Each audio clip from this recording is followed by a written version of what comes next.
കർത്താവിൻ്റെ രക്ഷയെ ശാന്തമായി കാത്തിരിക്കുന്നത് ഉത്തമം. വിലാപങ്ങൾ 3-ാം അധ്യായം 26-ാം വാക്യം. ആകാശമൊഴിയല്ലേ ആരാധ്യനാമേശുവേ, ജീവന്റെ ചിറകല്ലേ ജീവാംശവരമല്ലേ കാരുണ്യമാം കാവലേ,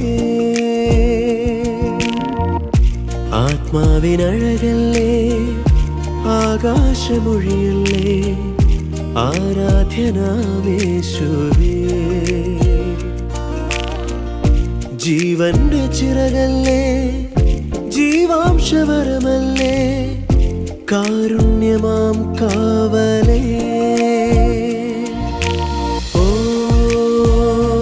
നീയൻ കൺകോണിൽ സ്നേഹം തീർത്തിടും പൂക്കാലം